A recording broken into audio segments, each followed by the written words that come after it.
Welcome, dear listeners, to History with Herodotus, where we embark on a journey through the vast expanse of human experience, guided by the lantern of curiosity and a compass of rigorous inquiry. Today, we find ourselves at the threshold of a most fascinating tale, one that whispers secrets of power, culture, and transformation, the story of the Carolingian Empire. This empire, which once stretched across Western Europe like a mighty tapestry, was woven from threads of conquest, diplomacy, and cultural achievement.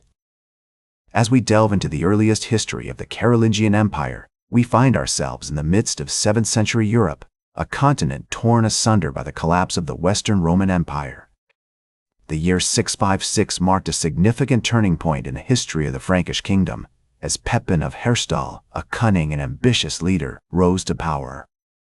Born around 635, Pepin would go on to become one of the most important figures in the early history of the empire, serving as mayor of the palace from 676 until his death in 714.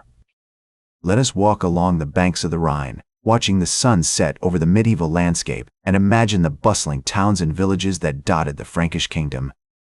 The air is crisp with the smell of wood smoke and freshly baked bread, as merchants and traders hurry to complete their daily transactions before nightfall. We find ourselves in the city of Cologne, a major hub of commerce and trade, where the sound of hammering on metal and the chatter of pedestrians fills the air. As we explore the historical context of the Carolingian Empire's emergence, we must consider the complex web of alliances and rivalries that shaped the Frankish kingdom.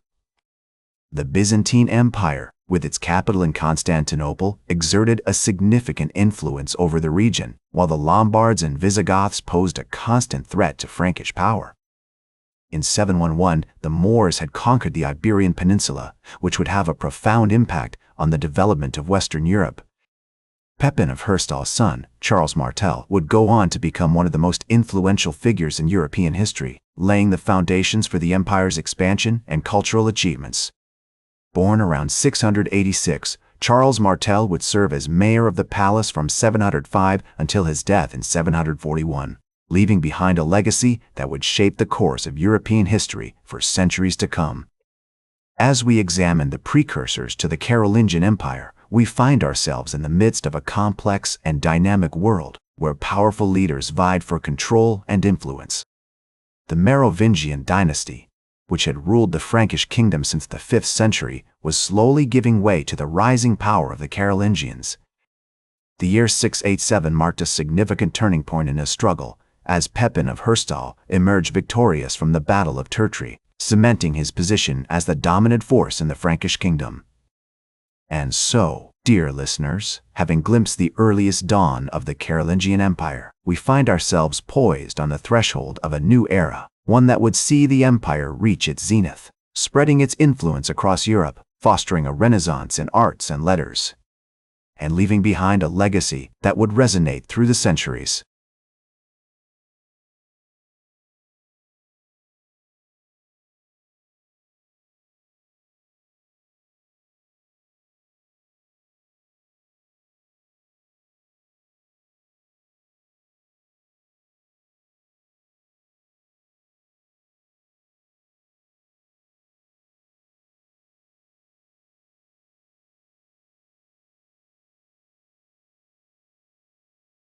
Welcome back to History with Herodotus, as we continue our journey through the fascinating tale of the Carolingian Empire. We now find ourselves in the midst of the 8th and 9th centuries, a period that would see the empire reach its zenith, spreading its influence across Europe, fostering a renaissance in arts and letters, and leaving behind a legacy that would resonate through the centuries. At the heart of this glorious period was Charlemagne, the grandson of Charles Martel, who ascended to the throne in 768. This visionary leader would go on to become one of the most influential figures in European history, earning the nickname the Father of Europe. Under his rule, the Carolingian Empire expanded its borders, conquering the Lombards in Italy, the Saxons in Germany, and the Avars in Eastern Europe. Let us imagine ourselves in the vibrant city of Aachen, Charlemagne's capital, where scholars, artists, and merchants from all corners of Europe gathered to exchange ideas and showcase their talents. The air is filled with the sound of laughter, debate, and creativity, as the empire experiences a cultural flowering unlike anything seen before. We see the magnificent Palace of Aachen, with its stunning architecture, adorned with intricate carvings and beautiful frescoes. As we explore this epical period, we find that Charlemagne's reforms had a profound impact on European society. He promoted education, establishing schools and universities throughout the empire, and encouraged the arts, commissioning grand architectural projects and supporting the work of scholars and poets. The Carolingian Renaissance, as it came to be known, saw a resurgence in classical learning as scholars sought to revive the knowledge and wisdom of ancient Greece and Rome.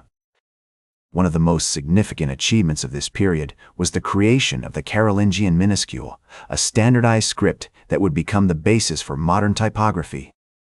This innovation facilitated the spread of knowledge, making it easier for scholars to copy and disseminate texts and paving the way for the development of literature, science, and philosophy in Europe. As the empire reached its peak, Charlemagne's court became a hub of intellectual and artistic activity, attracting some of the most brilliant minds of the age. We see the likes of Alcuin of York, a renowned scholar and poet, who played a key role in promoting education and literacy throughout the empire. The words of Alcuin, "Let us awaken the spirit of learning, that we may become worthy of the gifts of God," encapsulate the sense of wonder and curiosity that define this glorious period. As we marvel at the achievements of the Carolingian Empire during its most glorious period, we begin to see the seeds of its eventual decline. The empire's vast territories, stretching from the Pyrenees to the Elbe River, would eventually become difficult to manage, and the lack of a clear succession plan would lead to internal conflicts and power struggles.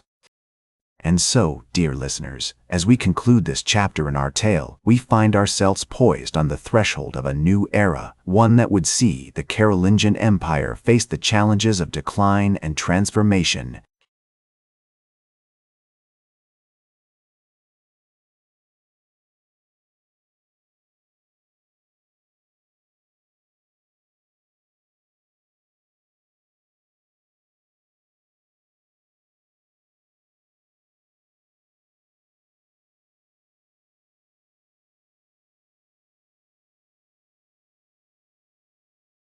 Welcome back to History with Herodotus, as we conclude our journey through the fascinating tale of the Carolingian Empire.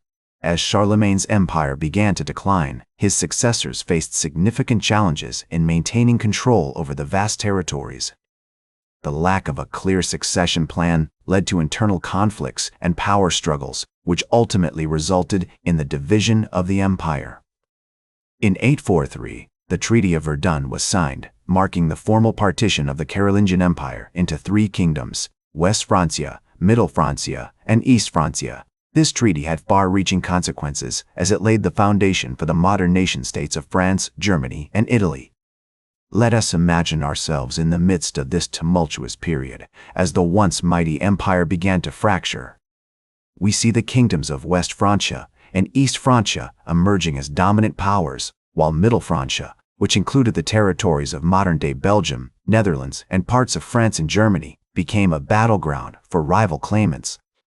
The Treaty of Verdun marked the beginning of a new era in European history, one characterized by the rise of feudalism and the decline of centralized authority. As the Carolingian Empire fragmented, the institution of feudalism began to take hold. Feudal lords, who had previously sworn allegiance to the emperor, now became the dominant power brokers in their respective regions. They established their own armies, administered justice, and collected taxes, effectively creating a decentralized system of governance. The rise of feudalism led to a proliferation of castles, fortifications, and other defensive structures, as lords sought to protect their territories from rival claimants and external threats. One of the most significant consequences of the Carolingian Empire's decline was the resurgence of Viking raids and other external threats. As the empire's military power waned, Viking warriors and other groups took advantage of the power vacuum, launching devastating attacks on monasteries, towns, and cities across Europe. The Vikings, in particular, played a significant role in shaping the destiny of Western Europe, as they established their own settlements, traded goods, and interacted with local populations. Despite the challenges it faced, the legacy of the Carolingian Empire continued to shape European history. The empire's emphasis on education, literature, and the arts had created a cultural flowering that would endure for centuries. The Carolingian Renaissance, which had seen a resurgence in classical learning, paved the way for the emergence of universities, such as the University of Paris, and the development of scholasticism, a philosophical and theological movement that sought to reconcile faith and reason. As we reflect on the complex and often tumultuous events that shaped the Carolingian Empire's legacy, we are reminded of the words of the historian Einhard, who wrote, "The empire, which had been so great and powerful, was now broken into pieces, and its fragments were distributed among various kings and princes." And yet, despite the empire's decline, its impact on European history remains undeniable. The Carolingian Empire's emphasis on education, its cultural achievements, and its legacy of decentralized governance continue to shape our understanding of Western civilization. In conclusion, dear listeners, our journey through the fascinating tale of the Carolingian Empire has come full circle. From its humble beginnings to its glorious peak, and from its decline to its lasting legacy, we have explored the complex and often tumultuous events that shaped this remarkable civilization. As we bid farewell to this captivating era, we are reminded of the power of human ingenuity, creativity, and perseverance, which continue to inspire us today. Thank you for joining me on this journey through history with Herodotus. That's all for today's History with Herodotus. Remember to like,